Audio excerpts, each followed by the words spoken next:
Hello, my name is Sydney and welcome to my very first themed reading vlog. I've always been one of those girls that wished that she was a horse girl when she was growing up and instead just had to be sufficient with stuffed animals and figurines and watching a bunch of horse movies. And now that I'm older, I am now getting to spend my money on going on trail rides, and I just watched my roommate compete in her own horse show at her lessons, and I finally got to see Twisters in theaters, and I went to one independent bookstore in which the book that spoke out to me most was Done and Dusted, and all this combined in the same 2 weeks has just absolutely fueled me to start my cowboy romance era. I spent an insane amount of time scrolling through Goodreads, BookTok, BookTube, and anywhere else I can think of that would have recommendations for cowboy romances, and I created my own master list based on which ones most spoke out to me, which ones had the best reviews, which ones people were having a lot of hype around, and which ones I could find readily available to me. Turns out my library has absolutely none of these in person, so that's just not going to be an option for me, but it turns out that Kindle Unlimited does have most of them. So I've already gone and downloaded the first 6 onto my Kindle. I have no idea how long this reading vlog is going to take. It's probably going to be at least a few weeks. Hi, Editing Sydney here. You read that correctly. I started this reading vlog in August of 2024. It is currently May of 2025, which means I was filming for this vlog and reading cowboy romances for 8 months. I took on way too many books, but I am such a completionist that I could not cut it. So this vlog is the longest, the most complex, the biggest project that I've ever taken on for this channel. Do I regret it? Yeah, probably a little bit. You will see the pain that I go through throughout this vlog. I will try to fill in the gaps, but of course across 8 months, I lost some footage. Some things will not really make sense, but I tried my very best. I will be popping in again throughout the video to try to clear some things up, and also sprinkle in some goodies towards the end if you make it all the way through this absurd reading vlog. I have been editing this all day, literally all day. I am so excited to get this out to you, but oh my goodness, do I have regrets?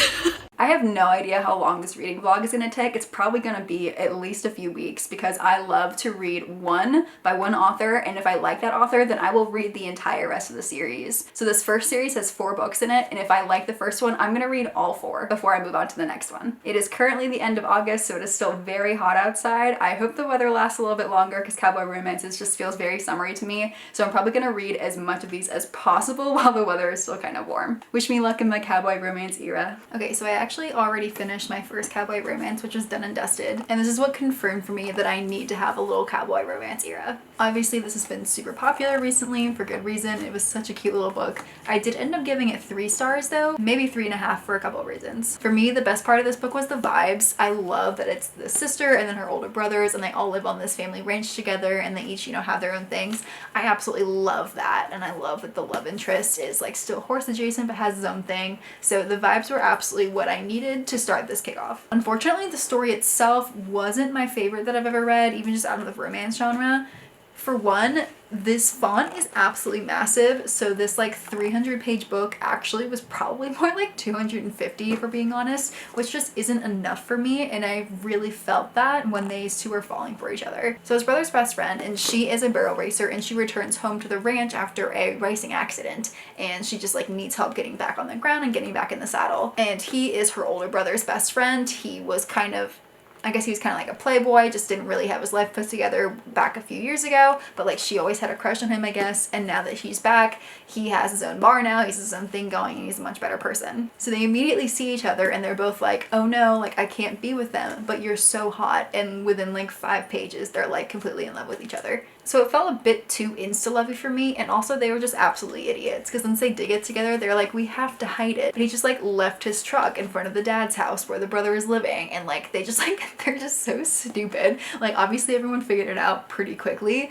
Thankfully most people were a-okay with it. Obviously there was some older brother protectiveness that I really liked. So overall I do wish that there were about 50 or 100 more pages of them kind of like going from you're unattainable to maybe I want you to let's get together. I feel like we just skipped that entire part, which makes me really sad because that's my favorite part, when it's the tension of you guys not being able to be together yet instead of just being like, oh, you're so hot. Like I need something a bit more than that. But overall, I'm going to keep this book. I probably will reread it, and I definitely will continue on with the series. I just love the vibes, and these covers are absolutely gorgeous. So when I was doing research to figure out what books I should read next, of course all of the Elsie Silver books showed up, And she has one series that's way more popular than the others, but I'm one of those people that, like, if I'm going to read most of her books, I have to start from the beginning, especially if they're like interconnected. I read somewhere that I think in her first series, like they're cousins with people in the main series, and so because these were published first and take place first chronologically, like, to my brain, I have to read this other series first. So instead of doing the really big popular series by Elsie Silver, I figured I'd actually start with Off to the Races. And this is 4 books in the series. If I don't end up liking this first book, then I will go to her more popular books, because obviously she's written a few more. She's probably a little bit better by then. But I'm going to start with Off to the Races, and hopefully it's good. This is part of the Gold Rush Ranch series. It does look like it's a dual POV between Vaughn and Billy.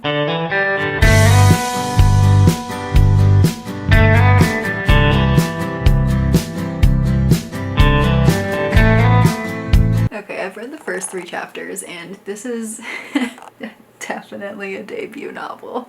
So Vaughn has inherited his grandfather's racing farm because his grandfather just died of a heart attack after receiving the news that he's been convicted of some kind of cheating scandal, I guess. I guess the other part of the family business is some coal mining or oil mining or something. And so, like, his mom and brother are all like, a high business suit, be rich, go out and all this, I don't even know. but Vaughn, like, wants to be home at the ranch and, like, you know, make the barn better. So he hires this old guy to help him come in, and he's like, hey, I know this great person, we need to interview Billy, and they're the best. Billy shows up at the farm, and obviously she's this gorgeous young woman, and Vaughn is like, oh no, my mother's setting me up again, I'm gonna go talk shit to her to try to get her out of the farm. Billy actually has a pretty fun head on her shoulders. I like her a lot, but she's like, all right, when you're done having a little man-child meltdown, like, let's do the interview now. And then we get Vaughn's point of view from the interview, and he basically sets her up to fail, and he makes a bet with her, being like, okay, if you can get this impossible racehorse, like, to win his first race in 3 months, then you can stay and have the job. And otherwise, if you can't get this impossible situation to happen, then you're fired. So I hate Vaughn, because basically he's like, she's too pretty and too young to be good at what she does, so she needs to get out of here, which is so stupid. But of course he's gonna spend this whole book lusting after her and realizing that, wow, women can be both smart and pretty, and then they're gonna get it together.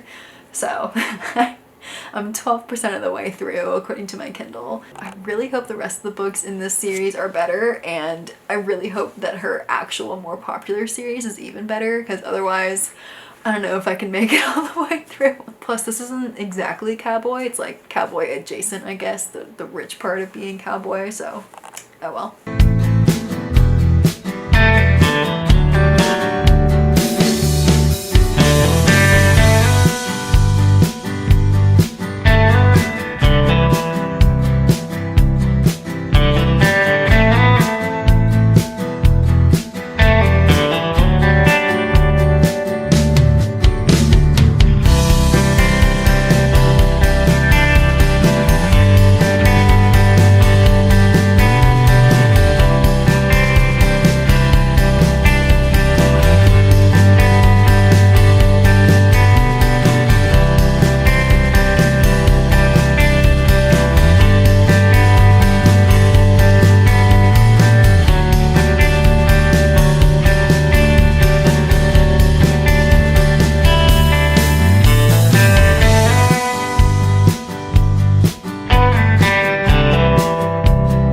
I finished the Gold Rush Ranch series by Elsie Silver, and I'm really happy I started with it. Her first book definitely felt like a debut, and then the rest of her books got better from there, and it makes me even more excited to read her later series, the one that's already finished, Chestnut Springs, I believe, and then her new one that's coming out right now. So since I have checked in last, I am now on my 6th book. So first from the Gold Rush Ranch series was Off to the Races, which was the first one, and it was her debut. The whole Gold Rush Ranch series is all about this racehorse ranch, and so it's these 2 brothers who are running it. One of them is off in corporate Toronto, I guess is where they are, whatever big Canadian cities nearby, and the younger brother is running the ranch. His grandfather has just died, he committed this huge scandal, and so this is him trying to run the ranch now.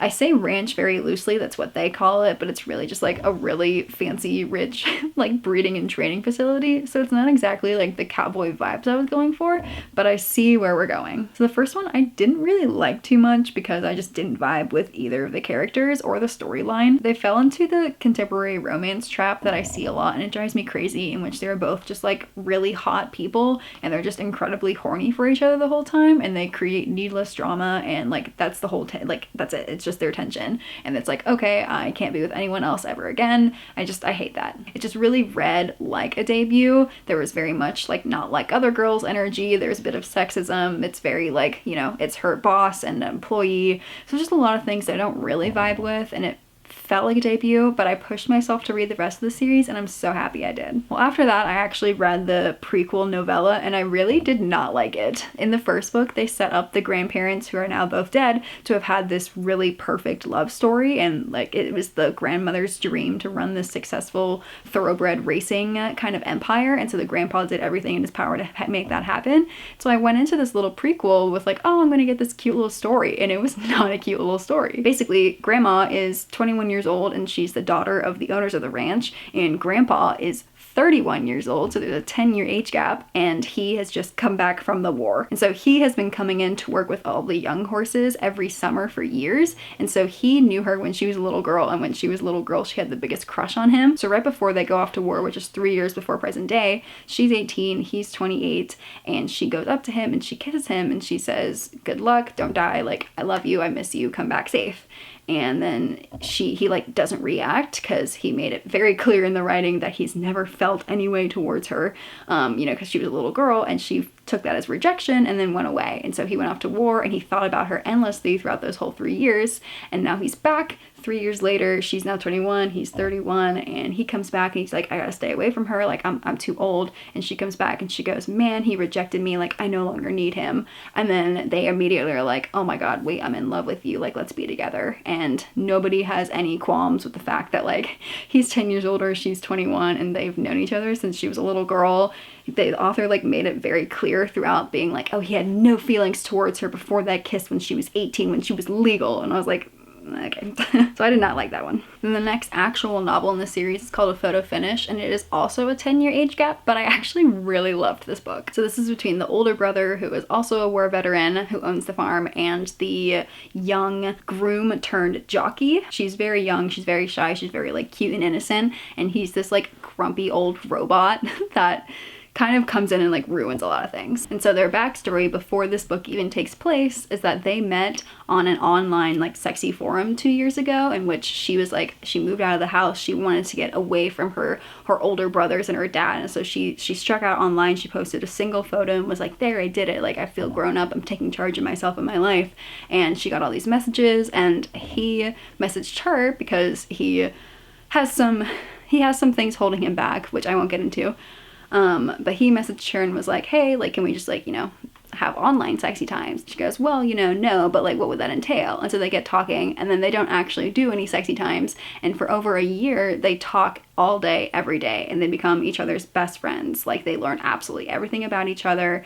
They're there for each other throughout everything, and they really help each other grow. And then they do culminate into virtual sexy times, but he refuses to show his identity, and they ended up breaking it off. And then a year passes, and then that's when the first book takes place. And at the end of that, you actually see these two meet, and we're like, but we don't get any context for it. So we're like, whoa, what's happening? And so now for their book, it's another year after that. So now a year later, they've figured out who each other are. They know about each other, and they're like, okay, I'm trying to stay away from you. Like, you were my best friend, I had feelings for you, but like we broke it off, things didn't work out. And so now in present day, she has a horse racing accident, and he has trauma from that because that's how his father died. And so she is forced to live in his house on the property because he has to come back, and it's the only place that she can go with like a huge leg cast. And so I love, love, love how they set this up, in which they already know everything about each other, so that when they come together, and the forced proximity actually makes sense in this case. which I really appreciate. And so now they are forced together and the tension is just so good. They both really stand up for themselves, especially young Violet. She's so sweet in this. She really stands up for herself and the tension is so good. I love them. He's such like an overprotective, grumpy, silent guy in which she says like, oh, you know, I would love to have this, you know, just like talking about it. And he goes and he like silently gets it done. Like it's just the best kind of book boyfriend. So that's the second book. And if a photo finish is like my dream book romance couple, the next book, which is called The Frontrunner, is like my dream real life couple. This is between their horse veterinarian friend Myra. She is all business, doesn't need a man, she's super smart, doesn't take shit from any of the misogynistic men around, like she is awesome. And then Stefan, who is kind of like the black sheep of the community. He's this Romanian guy that came in and bought the ranch next door, and so he's a little morally gray in which he tries to, you know, buy the main characters of the first book's favorite horse off them and does it kind of shady, but he's really just like looking out for himself and his family, and so he's a little morally gray, and so all the previous characters hate him for all the shady things he's done, but he doesn't really see it as shady. And so now with their book, I freaking love this couple. So it turns out for the past several years he's been like flirting at her and she's just like, you know, rebuffing it, but she secretly loves it. So, you know, he'll ask her out all the time, be like, oh, what will you do if you know, if I do this for you, what will you do? And so he's always like trying to get her to go out, and she thinks it's a joke until one day each of their farms loses a horse. So our Gold Rush Ranch loses a mom horse, and so they have a foal without a mom, and then on his ranch one of his mares loses the foal, and so it's perfectly timed so that Gold Rush Ranch can send their foal to his ranch so that his mom can take care of the baby. But he makes a deal with Myra. He'll take the baby foal if she'll go out with him for 3 times. So she's like, all right, fine. Like it feels coerced, but like she secretly loves it. And then from there they go on to have 3 dates together in which the tension is just so good, and they call it fake dating. So their first date, she actually comes over for dinner and they make dinner and things are just going so well. He has a younger child sister who's a little bit traumatized and they get along really well. And then for the second date they end up going to her family so they can get off her back, because she has been like all school, like I don't need a man, like I have my own life planned out, and her family is very traditional and is like, where's your husband, where are your kids, you know, all this. And so she uses him as a buffer, and it's clear to pretty much everyone that like they're perfect for each other. And so I love this story so much because the tension is so good. He is so respectful of her and her, you know, ambitions towards life. She is such a strong character, and she is like, I'm not going to take a man, like I am going to get what I want out of this life and I'm going to work hard for it. And I love how much they respect each other, and then when they're together, how the tension is just so perfect. Their banter is amazing. I just love characters that like, yes, they are both hot and they're both attracted to each other, but even more importantly, they intellectually challenge each other and they can push each other forward and respect each other. So like the first book, it didn't have that. They were just hot for each other, but in the last 2 books, like they understood and loved each other on like a personal level and a physical level, but like intellectually, they were just exactly what the other person needed. But then it went downhill again with the final book of the series called A False Start. It's between the younger sister, Stefan's younger sister, who's now older, and the guy that he bought the farm off of, who has turned out to be a recluse. And it's so random the way they did this. I don't really like it at all, but he is apparently the highest paid American NFL star. Like he's Canadian and somehow he went to the NFL and won a bunch of Super Bowls and was the highest paid quarterback in the league, and then became an alcoholic and had an accident and like now is like a recluse again. And it's so random that he's like this rich NFL quarterback. Like of all the people in the world, like it just didn't make any sense. But anyway, another huge age gap. They have 14 years in between them, but she's had a lot of trauma going up, so it's like she doesn't act her age. I don't remember what age she's supposed to be. I think 21 or something. Yeah, and I think he's 35. So there's this huge age range. So they've both been through a lot of shit, and it went back to the, okay, we both have a lot of trauma, but like you're really hot, and like they meet in a grungy bathroom and they make out and they're like, I've thought about you for years from that make out. I'm like, what? Like there's nobody else? And so basically the whole thing is like, okay, well I'm unhappy and broken and traumatized, and like you're broken and traumatized, like let's do it together. And like that was the whole book. I'm like, okay, you both need therapy. She actually gets it and it takes him way too long to get it. So yeah, I just didn't like how random and dramatic that last book was. But either way, I really enjoyed the series and I'm really excited for Chestnut Springs because it's Violet, so the second book's 3 older brothers, I guess. So I already have those downloaded and I can't wait to get through them. So in between all the Elsie Silvers, I wanted to read other authors and other series, just try to get a wide variety of as many cowboy romance as possible. So the next one I picked up was Book Wild by Lauren Landish, and I got exactly 8% of the way through before I violently DNF'd and 1-starred it everywhere. Normally when I get that far into a book and don't want to read it anymore, I'll just let it loose into the wind. I won't rate it on Goodreads or put it in my spreadsheet or anything like that. But this one, I felt the need to give it a 1 star. It's a very similar setup in which there's a family ranch and it's 3 brothers and they're all pitching in together to help out, whatever. So our main guy in this one is a bull rider. I think he's the youngest of the crew and he's just like a hot guy, like very into himself, whatever. And our main girl in this is a vet. She's already gone through vet school. She is a vet and now she's just doing this summer internship before she moves on to her next stage. I don't remember. So she is a vet. She's very competent in what she's doing and she's very excited for this new journey into large farm animals. So she's working this vet and they get this call to their ranch because one of their horses is having trouble giving birth. And so the 2 vets go off to this ranch to try to help the horse. And so she gets there and she's ready to help out and our main guy is like, whoa, who's that? They're hot. They have that moment where they like look at each other from across the barn. They're like, oh my God, they're the hottest person I've ever seen. And then he opens his mouth and ruins it because he goes, hey, are you competent at this? And she's like, excuse me, like I'm a vet. And then lets it go. And then they get a little bit further on and they're like, okay, we have to intervene. We have to help this horse. And so the vet is like, hey, can you do this? And she goes, yeah, I can. And so she does it successfully, right?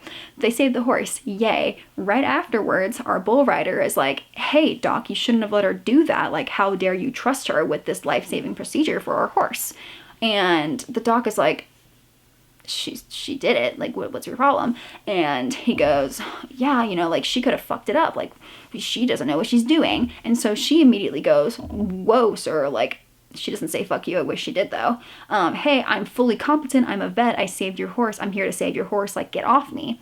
And so then he turns around and he goes, oh, and you've got a bitch streak in you too, or something like that. Hold on, actually let me find the exact quote. She says, he let me do it because he knew I could. Briar Barrel is fine, the foal is fine, and I'm fine. The only person who's not fine is you. You were the one out of control, raising your voice and scaring her while I was trying to save that foal's life. And then he says, you've got a real bitch streak in you, you know that? 8% of the way in, and he's already questioned her and her competency twice. When she stood up for herself as she should, he called her a bitch. I'm sorry, but there is not a single thing in the world that can make you come back from that and make me like you. So then after that, I went on to Goodreads to see, is anybody else noticing this? And most people just said, yeah, the book was kind of boring because they got together pretty quick and they just had a bunch of sex scenes and then like things happened. And I'm like, after that, like they get together pretty quick after he calls her a bitch. I'm sorry, but there's not a storyline in this world that can make me believe that 2 people are meant for each other after their first encounter ended like that. So yeah, that was a violent 1 star from me. So then I deleted all of her books off my Kindle and said, fuck that, I'm never reading you ever again. And I picked up Cash by Jessica Peterson. This one scares me a little bit because it's a first in a series and the next 2 aren't out yet. And it kind of started a little bit similar. People just go way too hard for the enemies to lovers in real life. And it's just not usually done well. In this one, it's her father's ranch, her parents are divorced, and so her mom takes her to the big city and that's where she grew up. And she now co-owns this boot brand in which she and her best friend have started a manufacturing company in which they are designing really cool cowboy boots. And they put a lot of time and energy and effort into it, and it's making women just feel beautiful, like they're wearing them for their wedding days and to other events. So she's putting a lot of heart and soul into this brand. And then she gets the call that her father died, and her father has owned this ranch. Apparently there's oil on it, the ranch is doing well, and so he's super, super rich. And so she has to drive all the way to town to, go to the will reading to see, okay, does she get any money from this? Like, is the ranch hers? What happened? So she's at the will reading along with this guy named Cash, and apparently he was pretty much helping to run the farm. He has this tragic backstory in which he and all of his siblings were left abandoned when their parents died, and they were just absolutely left penniless until the dad took them in. And so from his perspective, like, this great guy took them in, he's given him a job, and for years he's promised Cash the ranch, because obviously he's there day to day, and he's been running it for years. So they go to the will reading, and in the will, the dad says, everything is going to my daughter, but to get it, you have to live on the ranch for a year. And immediately they both blow up at each other, and it is not a good confrontation, and they both leave. So now I'm at the part where her boot company is about to go under because she's run out of funding, and so the only way that she's going to get more money for it is to move out to the ranch. Meanwhile, he's stirring the pot over at the ranch, being like, nope, we just got to keep her away, and eventually we'll figure out how to get the ranch to us. So I'm 15% of the way in when they're about to reconnect, and I'm unfortunately going to have to pause because today I'm starting a new reading challenge in which for the next week I'm going to try to read as many books off my physical TBR as possible. So I'm going to have to press pause on this and come back to it in a little bit. Okay, a little Cowboy Romance update. I've decided that I'm going to keep reading the romances on my Kindle in the kitchen when I'm eating all my meals, because just holding my books like for my fall reading vlog or, you know, any of my other reading vlogs, just too hard while I'm eating. So I'm going to be reading on my Kindle, which means this is when I'm going to be doing all my Cowboy romances. But that also means I'm only reading them when I'm in my kitchen and when I'm traveling. So who knows how long this vlog is actually going to take. I started in August and today is Halloween and I still have so many more books I want to read for this vlog. So we're just gonna keep going with it. This might be a 6-month vlog, who knows. But I have this little stand that my grandpa made and I just put my Kindle right in it and then I sit there eating and it's perfect. So in the last 2 weeks I finished 2 more Cowboy romances. The first is Cash by Jessica Peterson and I am surprised with how much I love this one. It didn't start out on a great foot. They started out having like a really mean moment where they are meeting at her father's will reading and they're both really mean to each other. I almost DNF'd after this point because I'm just kind of tired of people just being mean to each other for no reason. I mean, I guess they have kind of a reason, but it's still not a very good one for what they said to each other. But I'm really happy I pushed through because she does end up going to live on the ranch because she's desperate for the money, and so they start out kind of as antagonists to each other. They are saying mean things to each other but then being super nice to everyone else, so everyone kind of gets the vibe that they don't get along really well. And so over time, as she's living on the ranch trying to earn the money from the boots business, they are becoming a little bit acquainted and they're like, okay, fine, I kind of like you, like let's be friends. And so they actually take time from like dislike to maybe like to friends to like, then this is when the kind of tension starts coming in, when they're like, okay, we can be more than friends maybe. And then finally they like actually do get together. And I actually really like the two of them together. I think they're really cool. The whole cast of side characters is phenomenal. So I'm so happy that this is just like the first of many series. The second one comes out really soon as of the time of this filming. So I'm really excited to read that soon. This book had all of the vibes I was going for. They're out on the ranch. They're actually out every day working in the fields with the horses, with the cows. Like they are actually having all of the Cowboy romance vibes that I was really going for. It's kind of shocking to me how many Cowboy romances there are, and like none of them are actually cowboys and none of them are like out working the ranches, and that's exactly what I wanted. So I'm really happy this book actually pulled through for me. I really like both the main characters. They're both really fantastic and really well-rounded. Like they all have their own background, their own flaws, their own kind of good things going for them. They're both really strong, like independent leading figures, and I really appreciate how well that they get to know each other on an intellectual level first. Like they're both very smart people and then they get together on a physical and emotional level. I really appreciate it, how much they see of each other and how much therefore we get to see of them. And literally, thank you, Jessica Peterson, for not having a third act breakup. There is a third act conflict, but they don't break up due to a miscommunication or just some drama. I really appreciate it. And I love the compromise that they come up together with the end. It's literally my ideal way to end this book. I did end up giving it a 4 stars, which is still really high for a Cowboy romance so far, but it wasn't a 5-star for me because that initial them being really mean to each other is just like something we've seen so many times. Like I was just kind of over it at that point. And then also like this book was way kinkier than I thought it was gonna be. Like of course I'm expecting like a smut scene or two, like that's just par for the genre, but like it was a lot kinkier than like I was prepared for. I was sitting at my kitchen table with, you know, my roommates in the other room and I go, oh crap, like normally I don't give a crap, but like I was just not expecting it at all. So a little bit of shock factor and like sure, whatever, but like in a cute little Cowboy romance. I'm a little shocked.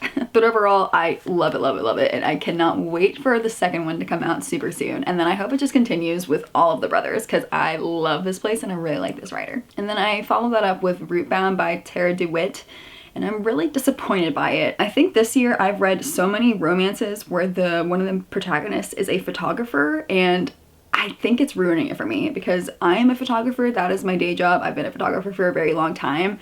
And so when an author talks about it, maybe they know about it, but it's hard to kind of wrap my head around. I'm sure it's like that when you read about somebody with your own profession, if it ever comes up, but you're just kind of really nitpicky and, you know, they're talking about her camera gear or like what she needs, you know, the light and all of this. And I'm like, really?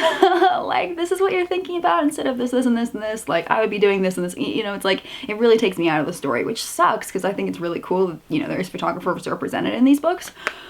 But it's just like not what my life is like at all. It's not how I would live there. Like, you know, it's like, it's a whole thing. So I'm like, So initially I was very excited by it, but as time went on throughout the book, it kind of brought it down for me. But anyway, the premise of this is that our main girly and her sister were, again, okay, the similarities between these two books are a bit too much, and I think that did disservice to the second one, because the mom had two daughters with the ranch owning father, and she took the daughters away to the city, and they grew up there and resenting the father, exactly like the last book.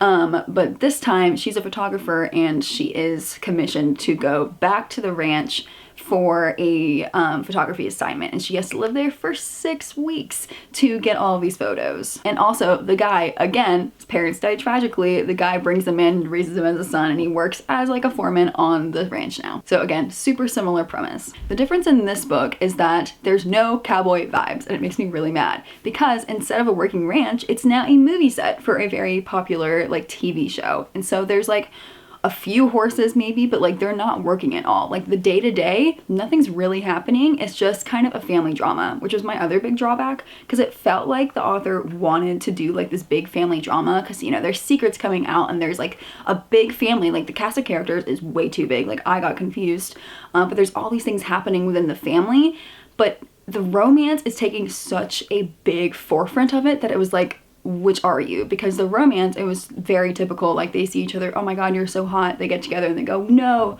we can't do this, we're too close to each other, like, and so they become friends, but then like they're just so lusty for each other that they can't handle it, and then eventually get back together again. And then it's really dramatic, because like, can they be together, can they not, like third act breakup, and then they get together, like of course. And so I'm like pulled in both directions, like okay, very typical romance, I'm not really loving it, and then like wow, this huge family drama, like all this stuff is going on, like I want to know more about the family drama, because like the romance I was kind of over it. So I'm very sad. I didn't really like this one at all, but that's okay, it is a standalone, so there's nothing to go on with that, which I guess is good. It also takes place in Idaho. That's the first book I've ever read in Idaho. Tomorrow I leave to go to Texas, which is actually where Cash takes place, and I will be bringing my Kindle, so I'll probably get a few more cowboy romances in my time there. I'm gonna be gone for about a week. Tame the Heart and Rope the Moon by Ava Hunter. This series is wild and like so dramatic and unrealistic. It's like watching a car crash kind of cowboy romance series. They're absolutely crazy. These books don't make sense in their situations. The timelines don't make sense. The locations don't make sense. The characters don't make sense. And really nothing makes sense, but like I can't stop reading them. And the third one is about to come out, so I'm certain I'm going to read that one too. They of course surround these brothers that own a ranch, and their lives are just like way more dramatic than like any TV drama that you'll ever see. It's kind of hilarious. The first book is about this guy. He started the ranch because his wife died 10 years ago, and he spiraled, and so he went and he bought a ranch, and his brothers all followed him, and they make this home now. But there are these land developers that are coming out and they want to buy the ranch, and so they're like, you better be careful, and they start like actually like illegally sabotaging the ranch and like threatening with guns, and like I'm telling you, it's crazy stuff, right? So he's dealing with this, and meanwhile this girl with a terminal illness is like, YOLO, like I'm tired of you know, living safely. So she's traveling around and she stumbles upon this small town, and they get into this huge bar fight, and he's like, I gotta protect this like sweet innocent thing, and he like he like helps her out of this bar fight, and she's like, if you let me live with you, I'll be your social media manager. And like I'm laughing because it's just absolutely ridiculous how I was explaining how like she would like lay down a map and spin a bottle, like see where she'd go next, and like so she's like flying in the wind, and then she gets to this ranch and she's suddenly like, I want to stay here forever. It's like, it's absolutely ridiculous. Like there's way too much cursing that is like normal in conversation, because I think the author is trying to make them seem really tough, but it makes me laugh every single time. These books are just absolutely ridiculous. The second one is about one of the older brothers, and he is ex-military, and he's like obviously has really bad PTSD because he really did some shit when, you know, when he served, and he had this like little summer fling 6 years ago with this woman in the town, and then she left, and now current day she's fleeing from an abusive ex, and she's pregnant with his baby, and so she's coming back, and this ex-military man is like, I will protect you, and like people are dying left and right, like shit's going down. I'm telling you, these books are so dramatic. The timelines do not make sense whatsoever. You know, there's a lot of shit that's going on, so honestly it is a train cash that I am on the ride for, but they are not good. They're not good. The next book I picked up is Unforgettable by Willow Astor, and I picked this one up because one of the later books is surrounding one of the brothers who's a cowboy, and I cannot start series in the middle. I have to start at the first book. And so it's like all these siblings, and it starts out with the daughter, the sister, and she wants to run the family ski ranch or ski resort because the grandpa just died, but the grandpa just put the 4 boys into the will and not her, and so they have to sell the ranch. And first of all, that just pissed me off so much because none of the brothers want the ski ranch, but the daughter does, but she's not part of the will, so it pissed me off so much. So they have to sell it, and they sell it to this guy, and this guy obviously comes in and they hook up because she's grieving about the loss of her snow ranch and she doesn't, you know what's happening. And so they hook up, and then she goes to work the next day and she's like, oh my god, you're the buyer. And there's just like immediate tension. He's immediately like such a golden retriever, just like falling in love with her. And I was like, I cannot handle this book. I literally cannot do it. Like, obviously they're gonna get together, but that's despite the grandpa leaving his granddaughter out of the will, even though she's the one that loved the ski resort the most. Like, I was like, you know what, if this is what this is like, I don't want to get to through 4 books to get to the Cowboy Romance. You're done. And then I read all 5 books in the Chestnut Spring series by Elsie Silver. I know this is like the top grade Cowboy Romance series that people recommend, and I really enjoy Elsie Silver's writing. I think it is way more realistic and actually fun to read. I just hated most of the books, which is really unfortunate because this is the one that people are saying like it's top tier. So this series follows a group of brothers and best friends. It's a very found family-esque kind of town. It's very cute. It's a very small town, and they are the older brothers of one of the girls in the first series, so that's how they're all connected. So it follows, each of the books follows a new couple, obviously, and they all surround, like, kind of, I wouldn't exactly say they're cowboys because only one of the brothers is an actual cowboy, which is kind of disappointing to me because that's what I was going for. The first book is Flawless, and it follows one of the brothers, and he's a bull rider, but he's getting in trouble with the media, and so his media agent is like, I'm gonna send you a babysitter, and it ends up being his daughter, and immediately there's like, wow, you're hot, but like we can't be together, but you're hot. And I'm like, I hate this. I hate this so much. So the setup, not my favorite at all. But the way that Elsie Silver wrote it made it a little bit better. He's like it's very grumpy sunshine. She is absolutely sunshine, but she's also incredibly smart. At least we're told she is. I haven't really seen it that much in the book. But he's super grumpy, but he's a grumpy gentleman in the beginning. So she's like, wait, I'm confused. Like, you have goodness in you. Like, you're kind of nice. So the setup, I was still like kicking and giggling my feet. Hello? Giggling and kicking my feet. Thank you. So I was still like kind of in it, but I was like, this doesn't feel like top tier to me. There were some good scenes, but the ending is just kind of that like large scale, like very public declaration of love that I really hate in books. So this one was not my favorite. The second book is Heartless, and this one is probably my favorite of the whole series. It is about our sunshine girl from the last best friend. She is this wild redhead that is just, doesn't really have an aim in life. And so she's bartending, and she ends up being hired as the nanny for the other guy's older brother, who is the farmer, and he has a young son. And so she is basically the nanny. There's a 10-year age gap, I think, something like that. So she is, just like becoming a stay-at-home mom, basically just being the nanny, and she's having a great time. And there's a lot of tension between the two of them because I actually love them both as characters. She is wild, she's funny, she stands up for herself and her friends. She's a great character. She's by far my favorite, followed immediately by the guy in this book, and he is like a grumpy, like, there's no more love for me, I just want what's best for my son, I want, to make sure the family ranch is going well. So he's one of the silent supporter types, and he turns into like the most like whipped like dirty talking MMC, that one of the best that I've ever read. Like, I absolutely adore him. It's just so unfortunate to me because I don't like children, I don't want children, I hate reading about them. So to have the child be part of so many scenes, and especially towards the end of things that happen, I'm just like, oh, this would be so much better if it was just the two of them without a child. But I know people like that, so like, whatever, we move on. The next one is called Powerless, and I really did not enjoy it. The MMC is basically a family friend that they took in because he was an orphan, he has a really tragic backstory, and now he's a professional hockey player. And the FMC is their cousin. She is a professional ballerina, but she is not having a good go of it. She has a very abusive, narcissistic fiance right now that was set up with her because of her dad. Her dad is equally abusive and narcissistic, and so we start out really not great, but we know that they have a past. They've been, really good friends their whole 10-15 years, however long that they've known each other.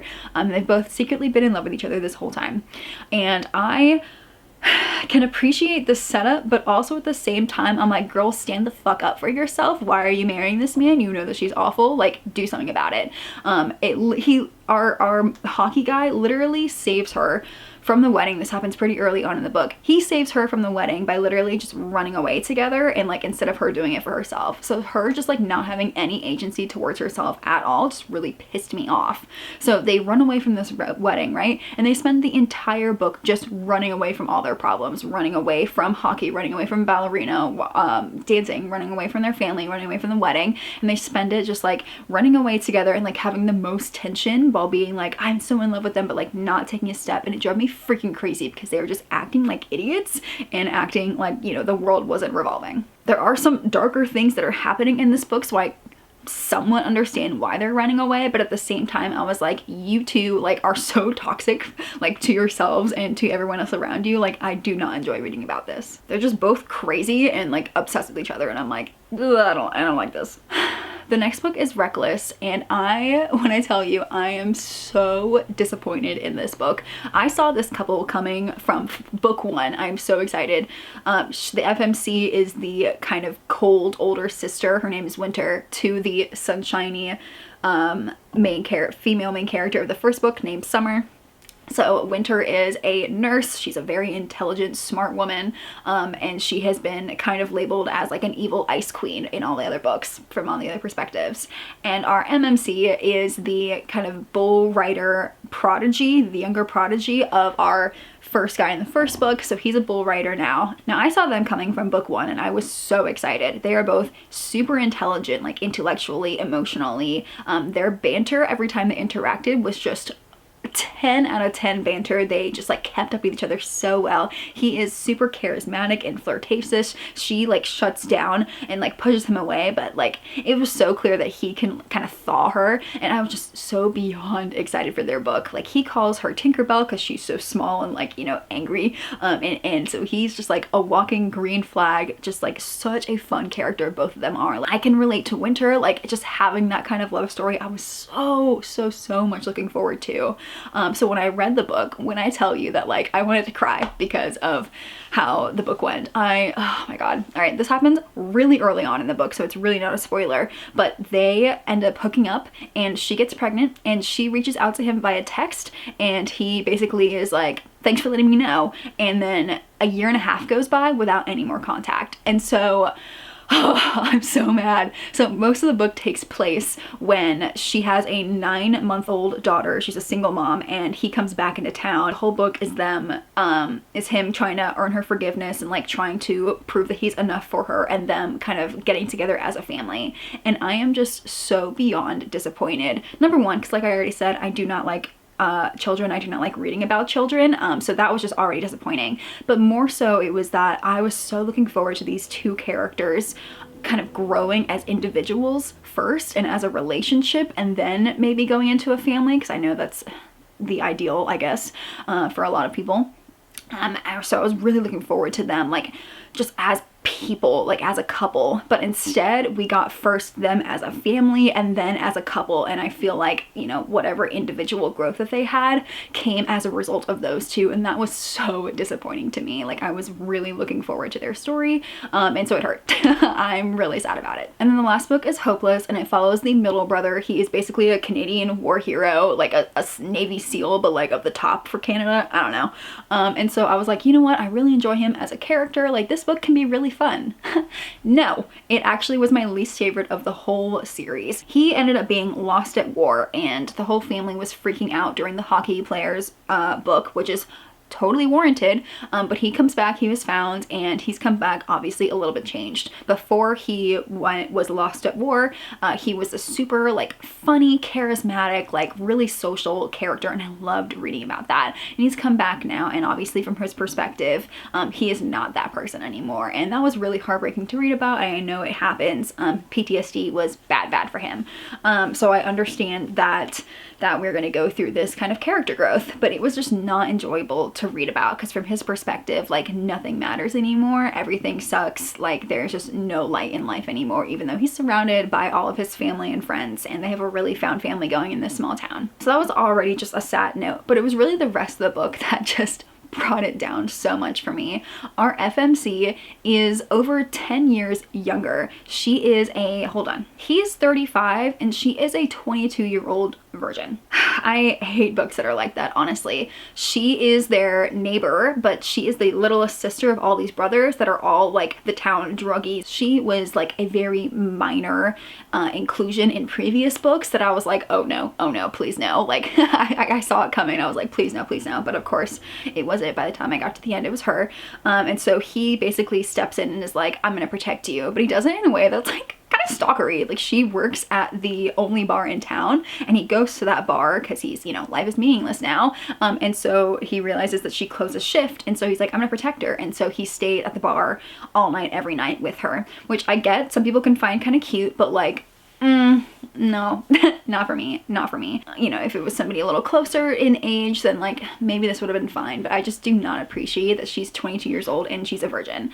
And what's even worse is that she does not even act like a 22-year-old. She acts like a 16 or 17-year-old. They start hanging out outside. She moves onto his property because her older brothers are going crazy. They end up becoming fake fiancés because they have a bet going that if she had his last name, like, she'd be treated better by the town. Like, it's just, the whole setup is just so outlandish. And so he's like, all right, like, I'm gonna teach you about the world. And she's like asking the most innocent questions. Like, she is just like really like not with it emotionally, intellectually on a 22-year-old level. She acts like a teenager. And so the fact that it's like a teenager in my brain with a 35-year-old war PTSD, like really troubled guy, I'm like, I don't see it and I do not like it. And even like the smut scenes in this made me cringe so hard. Like, they were bad, like bad, some of the worst I've ever read that like traumatized me, I swear. So this book was not it for me and I really struggled to get to the end. So I'm really disappointed that like the best of the best Cowboy Romance series is this one when I gave them all. Oh man, yeah, not for me. I was horribly disappointed.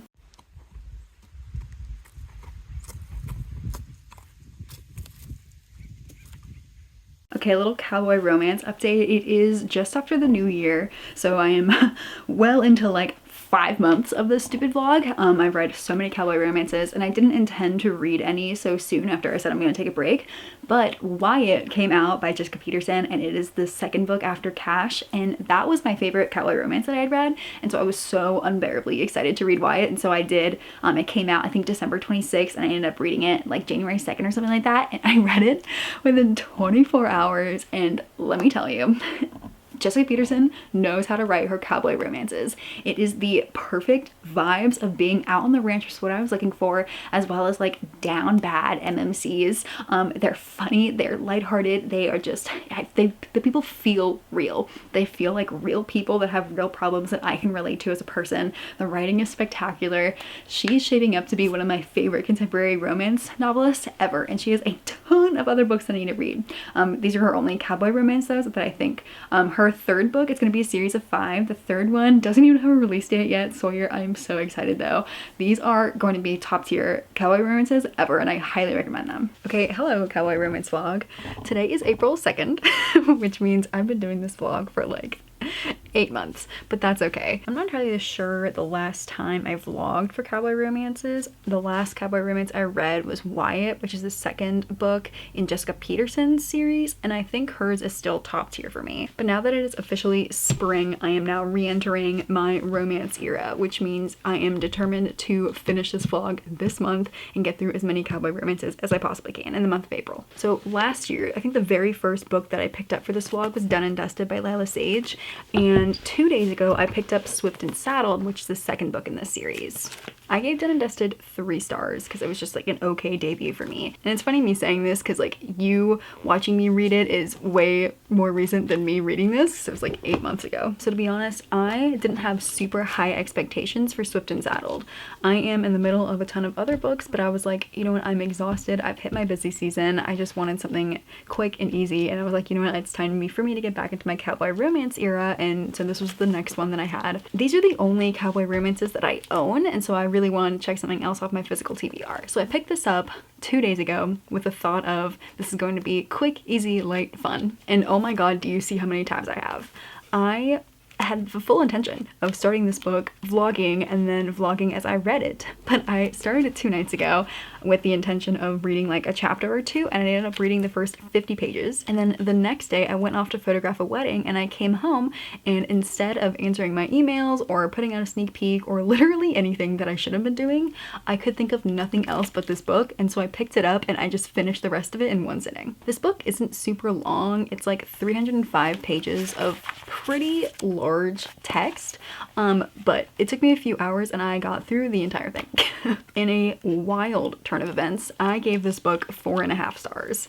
That is so much higher than I was anticipating for literally anything. So in this first book, our girlie goes back to her hometown of Meadowlark and she falls in love with her older brother's best friend. And so then the following series are about her brothers and I think somebody else, who knows. And so this second book follows one of her older brothers. He's the middle child. He has classic middle child syndrome. He really wants to prove himself. He's such a caretaker for the family and he just wants part of the ranch to be his own because his older brother is going to inherit the ranch. So he's restoring the old house on the property to become a guest ranch, and he hires on this girl who's a referral from Emmy's best friend, who is actually the main love interest for book 3, but we're getting ahead of ourselves. And so she is an interior designer who dropped out of interior designer school, or I guess failed out, and also had a really bad manipulative marriage that she just got out of like over a year ago. So the back on the top says she's a city girl who refuses to be saddled with a man. He's the cowboy who wants her anyway. So I really didn't go into this book thinking that I would walk away from it with a new character that I relate to more than anyone else in my whole reading experience. Up until now, I've really only felt this level of personal connection with both sides of the couple in BK Borison's 4th book in her Love Light Farm series, Business Casual. I related to them so much that book has become a 5-star forever for me. I relate to them so much. This book, even though it's not 5 stars for 2 reasons I'll get into in a second, she equals them for sure. If those are 2/3 of my personality, she is the final third. And so it's just beyond amazing for me to see myself in characters when I really never see it. I have color coordinations for the tabs that I put, and these gray tabs are for what I call heart quotes, or like things that I just deeply relate to on a personal level, and Done and Dusted had 2, right? This book had 20 in 300 pages, a very large font. That number is so absurdly high that I ran out of gray sticky notes and had to get another pack. So Wes, who is the cowboy, is just absolute sunshine. They do describe him as sunshine in this book. He is so caring and loving and gentle, but also when like the spicy scenes hit, I'm like over here fanning myself. Meanwhile, Ada over here does not want to be saddled with another man. She just got out of this really terrible relationship and she wants to have her own life. She wants to flourish. She wants to become a traveling interior designer. She has really big dreams of getting out of California and using her business and her social media to take her all over the country to do up interior design projects. These two meet at the dive bar and they kind of just like lock eyes, and there's just immediate chemistry like across the room, like nothing else can compare kind of chemistry. And they do end up having a really hot makeout session the very first night they met, but they don't ask each other's names and they get interrupted and she runs away. And then the next day she shows up at the ranch and they realize that he is now her boss. She immediately is like, oh my god, I am not going to fuck up like the most important project of my life. I'm gonna keep you at a distance. We are gonna be cool. And he is like, okay, whatever you say, like I'm not gonna pressure you, I'm gonna give you your boundaries. But he very quickly just starts to fall in love with her while she's at her most capable. She's leading this project, she is showing off her skills and her knowledge, and she's just being a really great team leader, and he is just falling for her. This is very much a he falls first, he falls harder kind of tale, and I love it. It takes a little while, but eventually she does start to reciprocate the feelings and they do end up getting together. And as they do, it is just so sweet and so well done. It really feels earned in my eyes because they really got to know each other across, I think, 3 whole months of them living under the same roof, seeing each other every day, seeing each other in their prime and supporting them, as well as pretty quickly seeing each other at their worst as well, and kind of talking through some really important topics in their own lives. Wes has depression and is on medication for it, and Ada is still kind of dealing with the trauma from her manipulative ex-husband. So unlike Done and Dusted, in which they just have the hots for each other and they're immediately in lust, these two, I feel like they really do fall in love with each other in a really sweet, realistic, and kind way. I also ran out of yellow tabs, which are things that made me smile. This book, I was giggling. I was giggling so much. I was just loving absolutely every page, every interaction. It felt so real to me. I wish I could say this is a 5-star, but it's not for 2 reasons. Reason number 1, it's still not the best writing out there. It is leagues above Done and Dusted. That very much felt like a debut. This one feels like a sequel novel. It's definitely better, but it's still not the best writing. It's very much telling you what's happening and not showing you. It's very much being like, you know, like, I have depression, I have this and this, and like, that's fine, you know, we're okay with simple language, but like, when it's like that for pretty much everything, I'm really hoping that with her next couple of books, her writing's going to get better and better, and I'm sure it will. But the second reason is honestly one that hurts a lot more, and it is the epilogue. Reading about a character who just understands my need to go from place to place and follow your own dreams and chase your dreams, especially when they take you to new and different places, and having a man who not only understands this, but supports you and is there for you in this, and very openly says that he will wait for you and that they will work it out together, meant the world to me. And then in the epilogue, when they essentially take it all back in an instant, shattered my heart. I won't even lie. If that scene had been in the last chapter or earlier in the book instead of in the epilogue, I would have dropped this thing a whole star. Like that, it would have destroyed me too much. But because it's in the epilogue, I think I can just ignore it and pretend it doesn't exist. Because technically, it's not part of the book, at least in my eyes. Yeah, so that epilogue does not exist anymore. Also, I didn't deduct a point for this, even though I really should have. They did him dirty on the cover. All these other ones, like, they both look gorgeous. They both look gorgeous. She looks gorgeous. He's just like, okay. They did him dirty. That's okay though. The rest of this cover is just stunning. I do want to read you a few quotes though. Alright, on page 9, when they first meet, his dog runs up to her and he goes, sorry about him, he's got a thing for beautiful women. That would work on me. Okay, a few things of note also. She has some pop culture references, but although they bother me 99% of the time, I will say this is the 1% of time that I actually loved them. Like in here it says, I didn't know anything about ranches. Why hadn't I watched more Heartland? I love that show. There's also a scene later on where she's like, I don't hate Taylor Swift. I used to when I was younger, you know, that internalized misogyny. And then she's like getting more friends as they go along and they go, don't worry, you'll love Taylor Swift by the end of this. We're gonna kick that misogyny right out of you. Ugh, okay, here's one of my Grey connection quotes. Honestly, I didn't really understand a lot of bonds. I loved and respected my parents a normal amount, but I don't think I would live on a ranch in Wyoming with them. As far as friends went, I didn't really have any. Not because I didn't want them, but because making friends as an adult was hard. Honestly, I enjoyed solitude, but there's a difference between that and being lonely. For a long time, I've mostly been lonely. And then from his side, the truth, or at least part of it, was that I liked my life as it is. I never felt that because I wasn't in a relationship, I was missing out on anything. Okay. This is from his point of view. She says, I don't want to derail your day. And he says, in his internal monologue, derail my day? I'd drive my truck off a cliff if it meant that I got a few moments alone with her, but she didn't need to know that. From her point of view, another one of my Grey quotes. Yeah, I said non-committally, let's see how this week goes.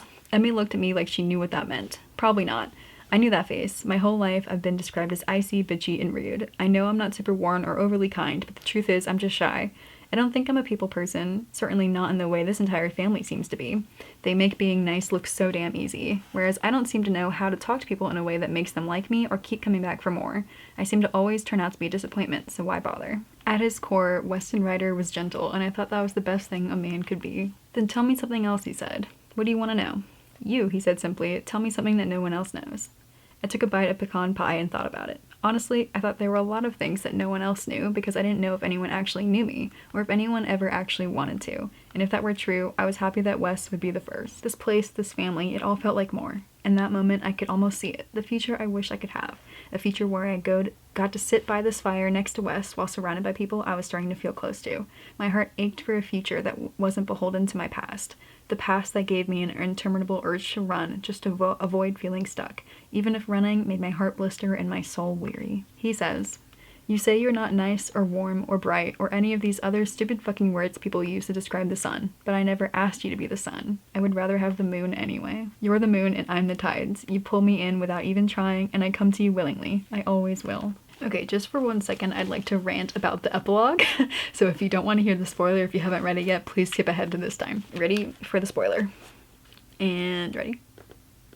Okay, so the spoiler is, I bet you guessed it, it's probably not that bad. She obviously, you know, they get together, and over the next few months she goes on to other states to do other projects for interior designing. You know, she goes to Tucson, she goes to New Mexico, she goes to all these places, right?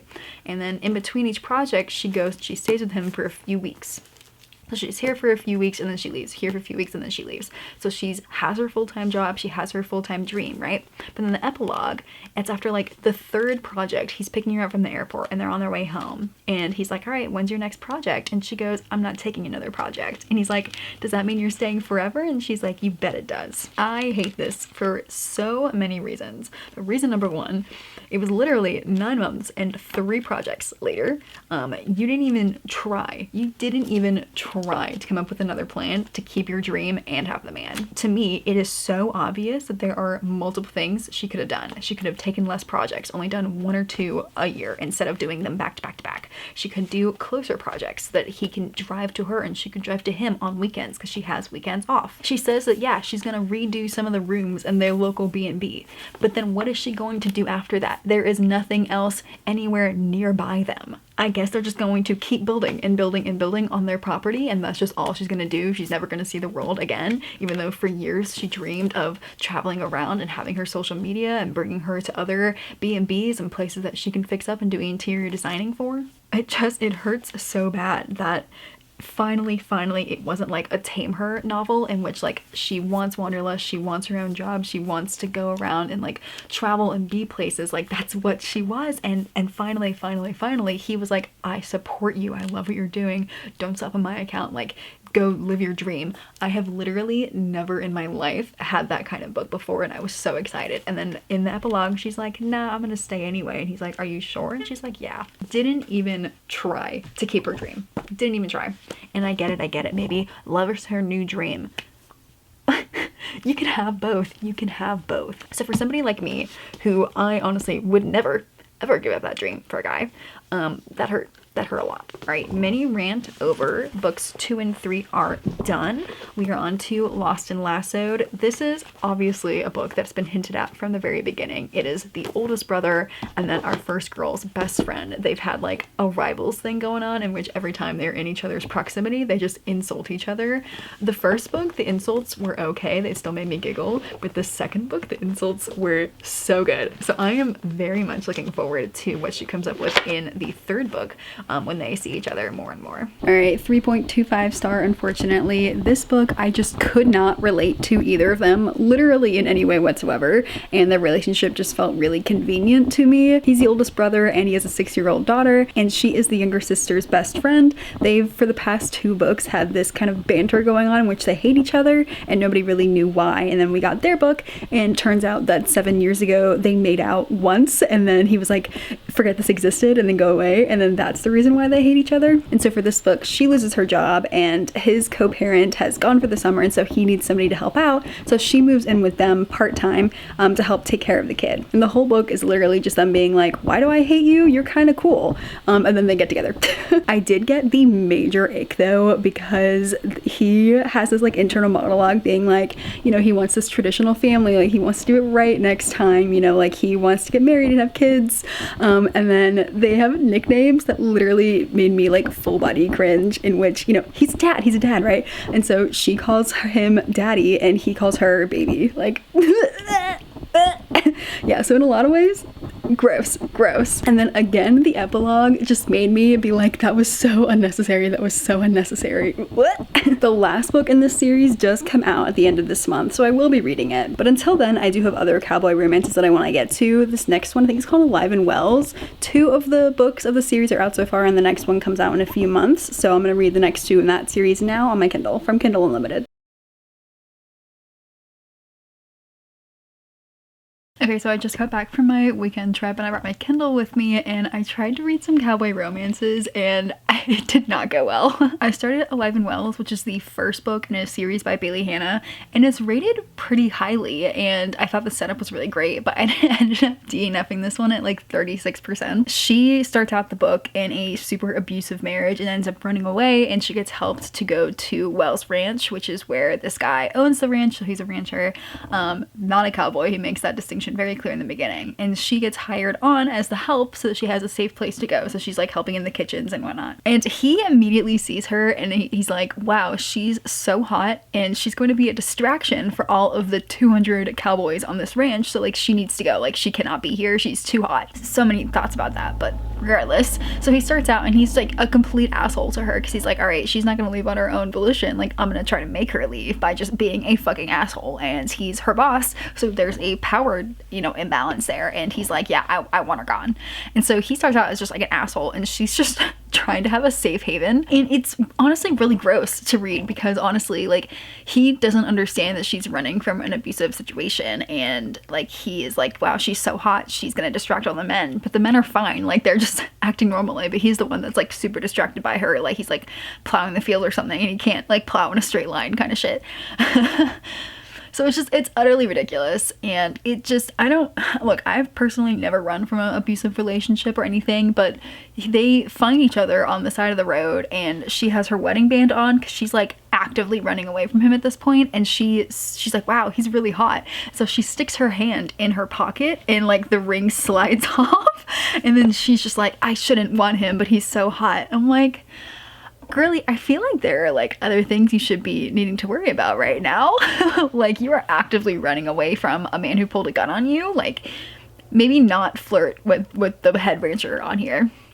And so I got literally 36% and they've formed a begrudging friendship. They both think each other are so hot. And I was like, you know what?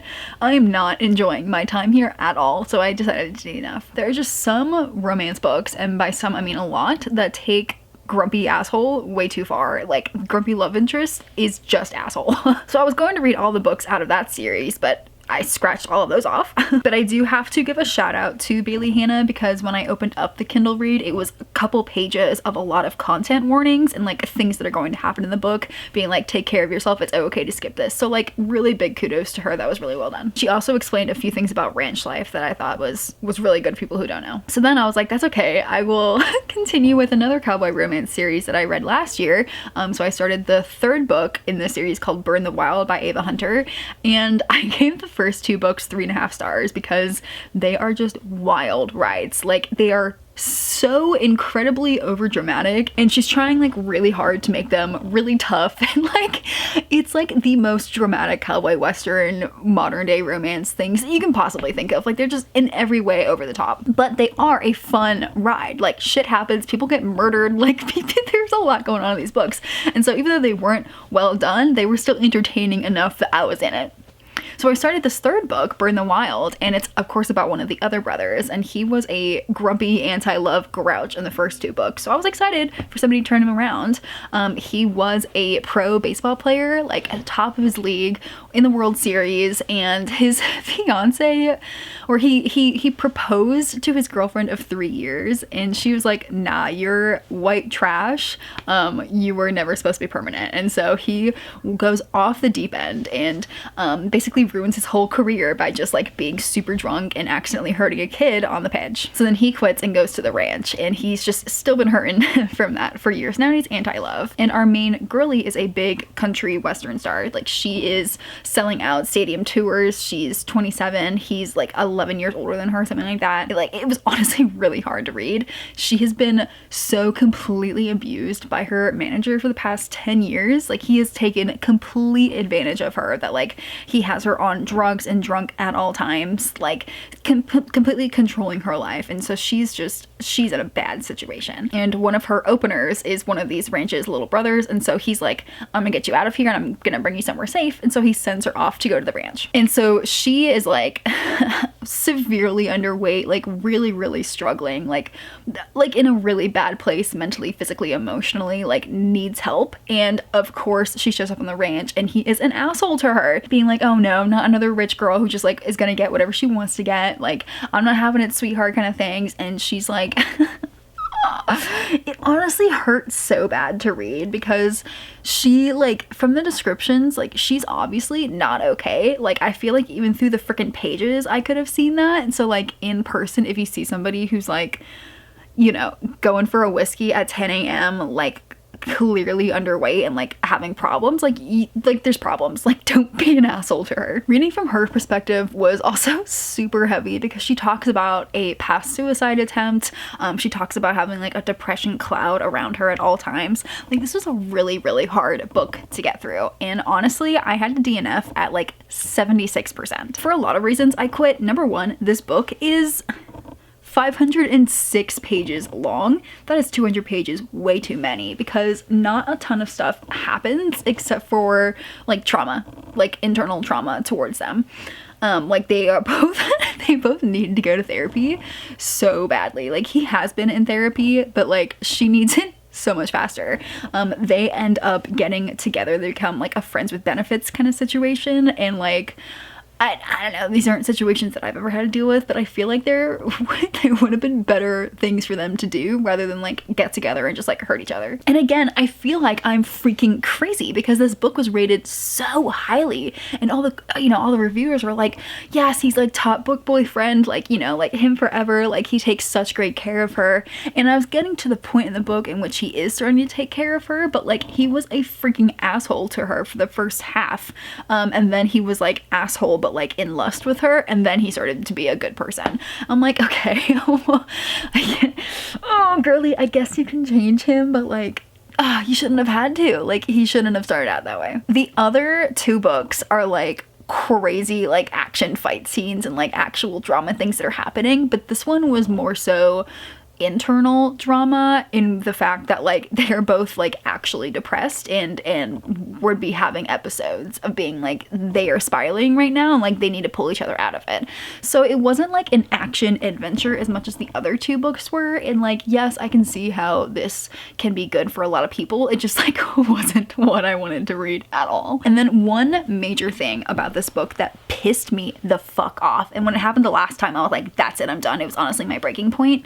She wears these bangles on her wrists at all times, and it's very obviously to hide the scars from her first suicide attempt, right? But she has these bangles and they clink around, and there are multiple instances in which people get really angry at her because she's going around and it's spooking the horses, and they're putting the horses or them putting everyone else in danger. And every time it happened, like everyone would get so angry at her for having these bangles around the horses, because, you know, she's putting everyone else in trouble. And I'm sitting here being like, are you fucking kidding me? I'm sorry, but if your horses are jumping and startling and rearing up at like jewelry clinking together, then it's not her fault. It's literally your fault for not, you know, scare training or whatever it's called the horses. Like they should not be rearing up at the sound of clinking jewelry. Like I'm sorry, but that's not her problem. It pissed me off so many times. There was one of them, one of the older brothers, like his wife from a previous book almost got hurt because, you know, she was gonna faint, and she rushed forward to try to help her, and the horse spooked, and, you know, the guy was like, I'm like, get the fuck off my ranch, like you know, almost killed my wife. And you know, of course this creates another bout of depression and like a spiral that they have to go and solve. And I'm like, oh, it's so stupid. It is literally so stupid. She should not, like, that's not her fault. Like she has enough on her plate, and I'm telling you, it happened like 5 times. And on the 5th time I was like, that's it, I'm fucking done, I'm out of here. And there was another book in this series that is coming out pretty soon that I was planning to read, but not anymore. Like I'm done with the series, which again checks off another series for me, I guess. So then I was still out. I was still away from home, but I didn't have any of my books with me. So I was like, you know, honestly, after 2 DNFs, usually I'm like, get me into another genre, but I couldn't yet. So I got like 10% of the way into one more Cowboy Romance. This one is a little sillier. It's not as dark as the last two, thank goodness. It's just, I think, what I think I need right now. But I'm still kind of in danger of DNFing this one purely because of the last 2 books, like hangover going into this. But this one is... It's Holding the Reins by Paisley Hope. It's the first in another series that is still going on. It is a classic brother's best friend ranging trope in which she is getting out of a marriage because I think her fiance left her, or she left her fiance, I don't know, some big shot guy in Seattle, some big shot lawyer that's like an asshole to her, and so she goes back home to Kentucky, I think this time, and she comes home and all of her girls and her girlfriends take her out into the town, and they in the, you know, the one bar in town, I mean, and it's ladies night, which I thought that was really cute, and, you know, they get drunk, and he is, you know, working part time as a bartender because he apparently was like in the NHL, like a big pro hockey star. Now he's come back to town. Of course, they're all pro stars that were, you know, top of their games. And so now he's come back to town to kind of help out and kind of figure out his next steps in life. And we got both their points of view. She's like, oh man, like he was always an asshole to me, like pulling pranks on me. I think there's another age gap of like 10 years or something. There's always a freaking age gap in these books. And so she's like, I just want to get away from him. I just want to have a good night with the girls. And from his perspective, he's like, crap, she got so hot. So we'll see if I can make it to the end of this one. All right, I just finished Holding the Reins by Paisley Hope, and I'm gonna have to take another break from Cowboy Romances. I ended up giving that one 2.5 stars. I think it just really needed another round of edits, and it would have been a great book.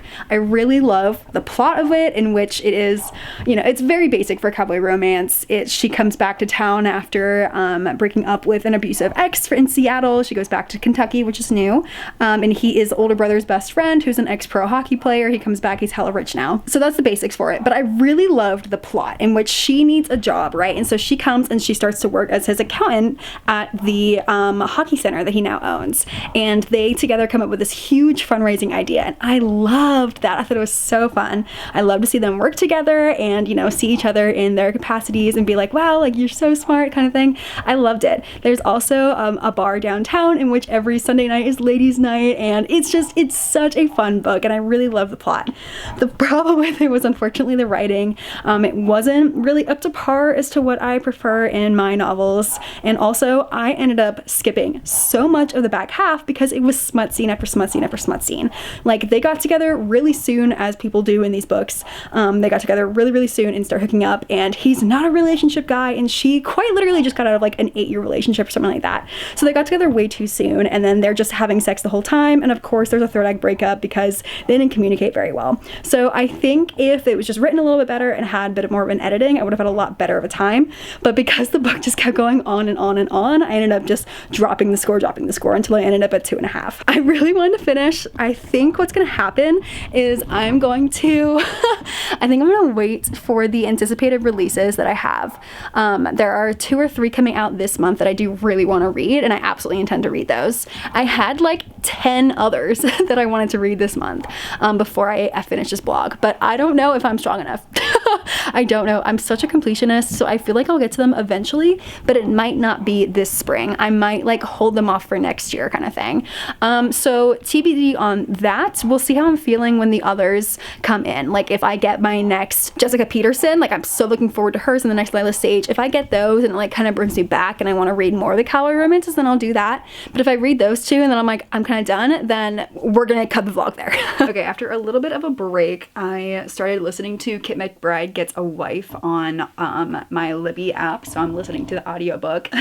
I can see why this one never comes up in any of the circles, because it doesn't feel like a cowboy romance, and it doesn't even really feel like a romance. I'm about 75% of the way into it, just because it's a fun story, but it's not very cowboy, and by very I mean it's not cowboy at all, and it's not very romantic in the way that I like. It's about an Irish girl who comes across the sea seeking like to get away from a man that she hooked up with, and it's like, I forgot what year it is, like 17 or 1800. And so she comes across and she starts working for this fancy lady, and meanwhile out in Wyoming, I think, there's this group of 4 brothers who have a younger 14-year-old sister, and the entire first 25%, I think, is told from the perspective of the younger sister. And I'm like, what the heck? Because this romance is about the second oldest brother, and I'm like, what is going on? What is going on? And so the younger sister is like, I hate doing all of the chores. She's out here doing all of the cooking and the cleaning and the mending and all of these things, and she hates it. She just wants to be like her brother. She wants to go out and hunt. And I'm like, oh my god, this I hate this. Like, I hate this. Like, they're making her do all this cooking and cleaning, and she hates it, and she's bad at it. And they're like, well, that's your job. For these 4 mountain men, basically. They live up in the mountains at like a trading post. And so this younger girl writes letters, and so like she's actually a really fun character, and I really enjoy her. And so she's like, I'm tired of this. Like, I'm gonna one of the hunters out there is like, I'm gonna mail order myself a wife. And she's like, oh my god, I'm gonna do the same thing for one of my older brothers. And she picks the brother, so she picks Kit. And so she sends out this letter hoping to, you know, mail order a bride so that she can share in the chores. Like, she doesn't even really care about her brothers. Like, she just wants to have somebody to do the chores for her. And I'm like, okay, I hate this. Like, I kind of hate this situation. And so send out the letters, and our Irish lady's missus finds the letters, and they go out to Wyoming. The fancy missus abandons our Irish lady, and so now the Irish lady and the little girl strike up a deal that she's going to pretend to be the fancy missus and be the bride. And so they go up to the hill, and our Irish lady breaks her leg in a rabbit hole, and so now they're all caring for her. And so she's been with them for like, I don't even know, a day now, and so she keeps accidentally running into the older brother that for Kit, who's decided to be the husband in this, and basically the whole thing is the younger sister being a fun character, like shoving and bossing everyone else around, and then the Irish lady and Kit being like, wow, you're the most beautiful person I've ever seen, and like getting really flustered around each other. Like, he shaves and she's completely flustered, like can't say a thing, and like she puts on a fancy dress and he's like, oh my god, I'm done for, kind of thing. And it's very sweet and innocent in the way that like they're like the only attractive person each of them has ever seen in their lives. Like, he's seen very few women in his life, so it's very sweet that like he's like caring for her and calling her sweetheart and taking care of her, but it's like showing that he's very capable of like cleaning and cooking and stuff, but he's still like of the mind of like, no, my 14-year-old sister should take care of all of this. And so I'm like, god damn it, like I love the characters, like all of the characters are really great, like I love them all, but the situation itself sucks, and the story itself isn't a romance, and it's certainly not a cowboy romance, because he's a blacksmith. Like, there's nothing cowboy about this. The cover is very misleading, and so I'm not loving this in the form of it's a cowboy romance. I'm not loving it in the form of a romance. I'm liking it in the form of a fun kind of family drama. So I don't know. I think I might continue with the book because it is funny. I am laughing out loud, and I do have the second one already checked out on Kindle. There's only the 2 of them right now, so I'm probably gonna read them, but like, they're not cowboy romance. Like, what are they doing here? So anyway, yesterday, one of my most anticipated releases of the year came out. This is Sawyer by Jessica Peterson. I'm so excited. It's not even funny. This is my favorite cowboy romance series so far. And so this is the 3rd brother of the series, and he's coming out. And I don't think the 4th one's coming out until December. So I got another 6 months to go. But this was one of the 2 that I was holding out for. So I'm going to read this literally immediately, but in the mail a few days ago, my pre-order for Wild and Wrangled came out. So I'm gonna finish Kim McBride Needs a Wife or Gets a Wife, whatever it is, today. I'll probably continue reading, and I'll probably finish the second audiobook pretty soon. I'm gonna read Sawyer, and then I'm gonna read this one, and then I'm probably gonna cut it because this has been going on for way too long, and I'm getting pretty sick of it, to be honest. I literally have like 10 others checked out on Kindle. Like, it's not even funny how many I have. But I think I am gonna save them for next year, or when I'm like in a better mood. Maybe when the 4th book comes out for Jessica Peterson, maybe that's when I will continue it. I don't know. I do want to read Elsie Silver's new series, but I heard they're all single dads, and they're not really cowboy, and I don't like children. I don't really like single parent things, but I've heard really, really good things. But also, like, as you guys have seen in this video, that like I'm not connecting with any of her books really, like maybe 1 or 2 throughout, and I've been disappointed so many times. So I think I might hold off until maybe her next book comes out. I don't know. For the short term, I have those 2 audiobooks, and then these 2 books, and then I think it might be the end. It is currently, gosh, what day is it? It is April 25th today. So this has been going on a hot minute.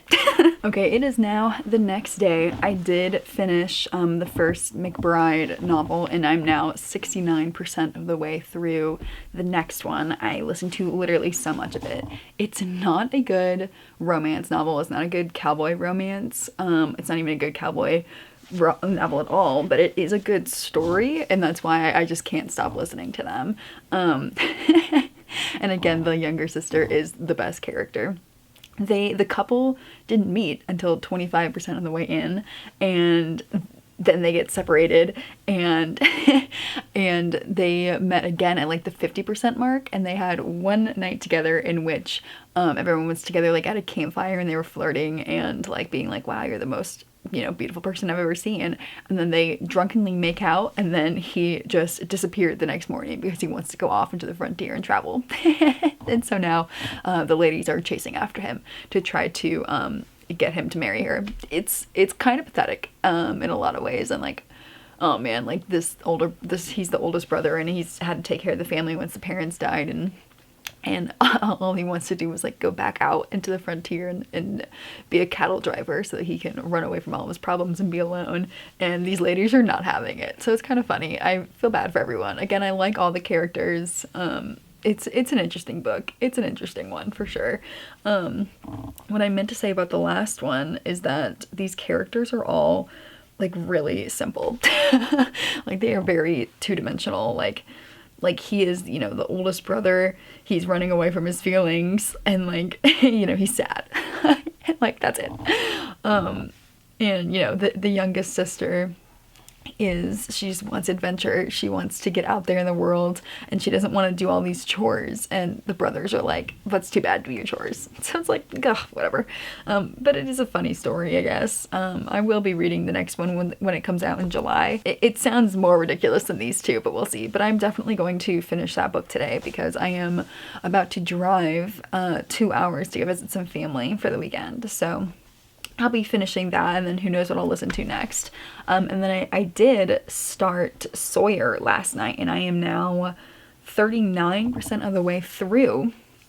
It is written in a classic Jessica Peterson novel, in which like it's written really well. The characters have a lot of depth to them. I am not loving this one as much though, because they are both single parents, and when they meet, they're like both having a weekend out, and neither of them, you know, go out very often, and you know, they meet on the dance floor and they're like, wow, chemistry, and so they end up hooking up. And so the smut starts right off in chapter 4 and 5, and it is really good smut. And Jessica Peterson writes her smut in a way that it actually progresses the plot and it progresses the relationship together, especially these ones where they kind of allow themselves to be crazier than their, you know, previous relationships have let them be. She keeps saying like he's not afraid of the Pisces in me, which makes me laugh every time. I personally can't relate to that kind of smut. They're like pouring champagne over themselves and having sex right up against like these huge windows. Like that could not be me personally. But it is fun to read about, so I'm kind of removed already in that sense. But then 3 months later, she has now moved to his small town for a new job to get away from her ex-husband, and now the kids are part of the story. And Jessica Peterson has kids, so I believe that she's writing them in a way that is realistic. Like one of the daughters is super extroverted and like super well spoken, and she's running around like crazy, and then the other one is super introverted and like talks and acts like somebody even younger. And I'm not loving it because they're like talking about dirty diapers and like, you know, child tantrums in the morning because they don't want to get ready. And I'm certain that people who have kids will relate very hard to this book and they love it. I personally am child free and will remain child free. And so I'm really not enjoying those details like at all. So I do love the book. I love this world. I love the characters, but I'm again not loving that there's children in this and that they're obviously playing such a prevalent role in this book. So that's pretty disappointing on my part. I had forgotten that he's a single parent before getting into this book. Like I knew he was, but it's been a few months since I've read the last book, so I forgot that this is like the single dad one. So I'm a bit disappointed in that. It's still really well written, and I'm hoping that I'll finish it this weekend while I'm visiting family. We'll see if I can hide away at night and finish reading it, but if not, I'll definitely finish it when I get back. But disappointing to say the least, but it's still written really well. I'm not going to rate it as highly as I do the other ones because like I really connect to those ones and they're written so well. This one just every time, if something has to do with a child, I'm like, ugh, like every time, and that's not what I want from a cowboy romance, But unfortunately, there has to be a single dad in every single one of these cowboy romance series. It drives me freaking insane. Yeah, and the fact that our guy has said at least 3 or 4 times now that, he wants to get married and have more children and all that, and I'm like, that's nice, buddy, I guess. So I'm hoping to get through this one. I'm very sad about that.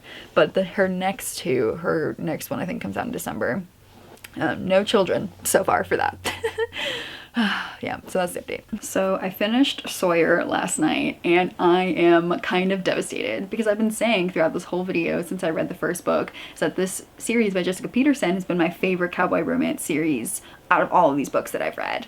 And I am so sad to say that I don't think that's going to remain true. I mean, it might remain true, but it's like less than before. So this book is obviously single parents getting together, and her first 2 books in the series were so much fun. They are completely new, they're really well written, and they just have so much fun. But now this book and the next book are just going to feel like every other cowboy romance series out there. And it is entirely a me thing as to why I don't like these books. In this one, it's these 2 single parents. And in the first 2 books, there were outside plots, there were things going on, like fun things were happening, including like, you know, involving these very well-rounded characters. But for this book, it's literally the whole plot is single parents. Their toddlers are being hard to take care of because it's 2 little 3-year-old girls. My toddlers are hard to take care of, they're leaving a mess, they don't want to get up in the morning, I want to be with this other single parent, but I shouldn't, but I want to, and that was literally the entire plot, and it's just things that I cannot relate to in any way. And like even like the characters themselves, I really couldn't relate to either of them. Sawyer's like such a big family guy, like taking care of everyone, everything, like pushing everything off. And then she is like, oh, like a wild child that doesn't, you know, that wants to be free. And I totally get that, but like her freedom and my freedom look very different. Like she just like, you know, wants to dance around naked and, you know, not be pinned down, like all this stuff. And oh my God, it just dragged on for so long. Like page-wise, but timeline-wise, like they fell in love so fast. So it was just like, it was just not a fun reading experience for me personally, because I did not enjoy the characters or the setups or like the family dynamics. I didn't love how repetitive it was. It was just like, I love an internal monologue, especially when we get these dual POVs, but this one was just the same things over and over and over and over again, being like, I get it, I get it. So I'm very disappointed in that. And what makes it even more sad is that in the epilogue, she straight up told us what the trope is going to be for the next couple. And this couple I've been shipping since book 1. I've been so excited for their book. But she told us the trope in the epilogue. And again, it's a personal preference. I'm sure you can guess.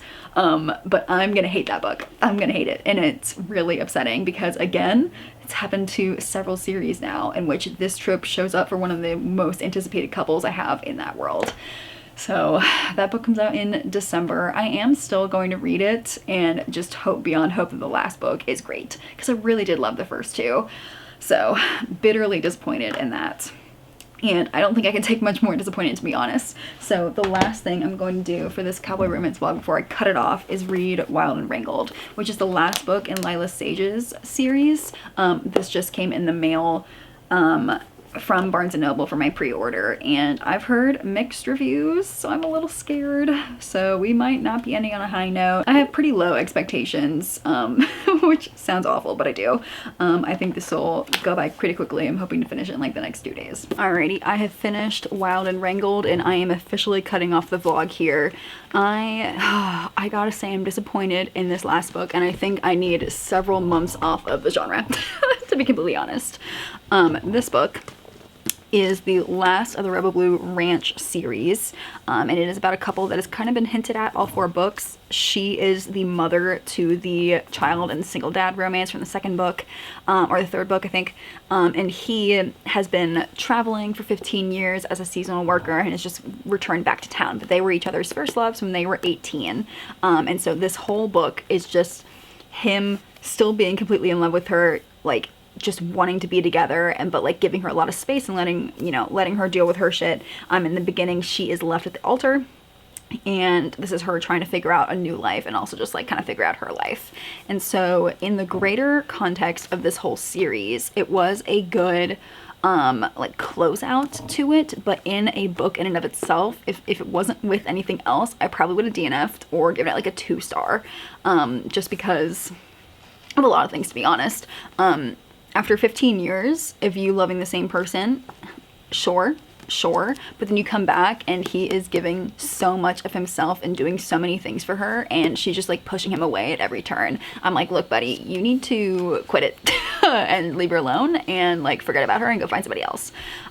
She has a lot of stuff that she's dealing with, and honestly, like, see, some of the stuff I really understand from her point of view, especially because in the back, Lila Sage actually had a little bonus thing where she did every character's zodiac signs, and she's a Capricorn and I'm a Capricorn, and there were a lot of things that I really related to about that in her story, in which there's a lot there, but there was also just a lot of it being like, girly, get a hold of yourself. Like, this book takes place over months, like months. I think it starts at the end of fall or something and goes until spring. And it's over months and months and months of him basically just like giving all of himself and her getting mad at him at every point.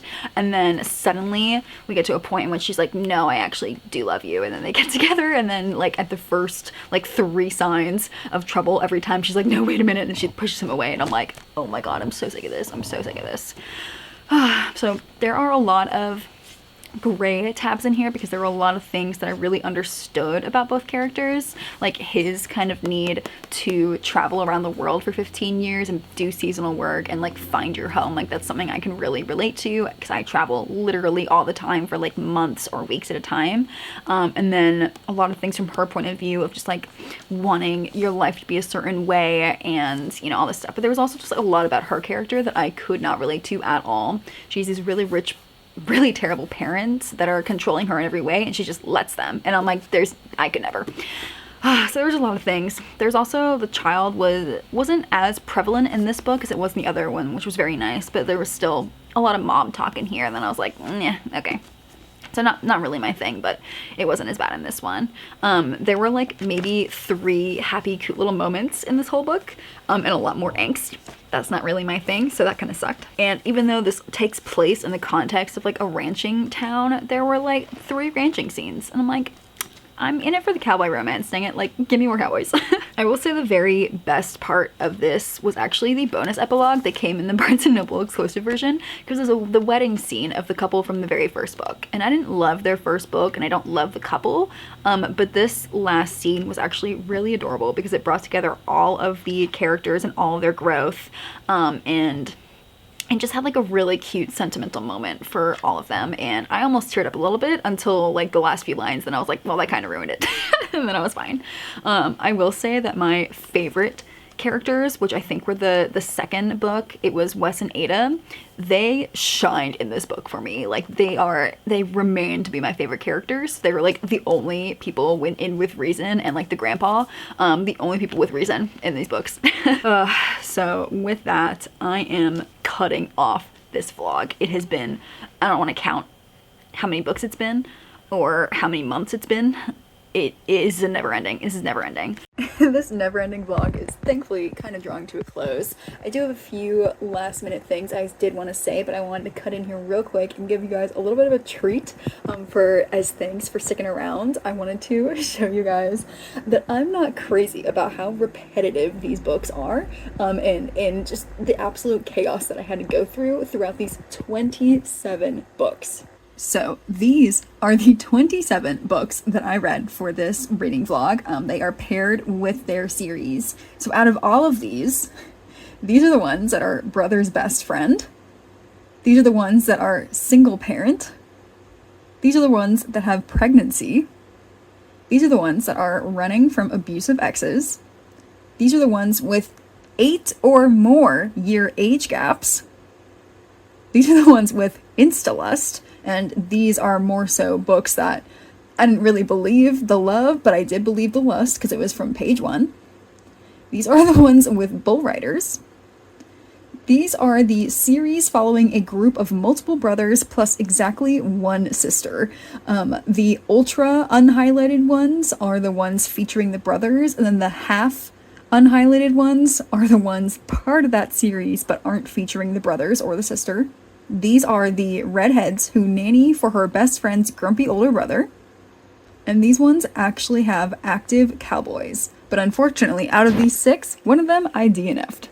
And lastly, for funsies, this is where all of the series take place. I did enjoy how much diversity there was across the states and across Canada. I thought that was a very fun touch. I hope you enjoyed that little treat as a thank you for getting all the way to this point of the video. All right, back to past Sydney. The next video, I'm hoping, the plan is that the next video, as I'm actually gonna go through, and first of all, I'm gonna remind myself what all these books were about because it's been months at this point. But then I'm going to tier rank all of the cowboy romances. I'm going to take into account like how much I enjoyed the book, how good the book was, like from a writing level, but then also how much cowboy were in these cowboy romances, because I have continuously felt misled in the cowboy romance genre, how little cowboying there actually is. It should be kind of fun to relive all the all the craziness of this vlog, which is all very recent to you, but for me it's been like 8 months. So I want to thank you for joining me on this insane journey,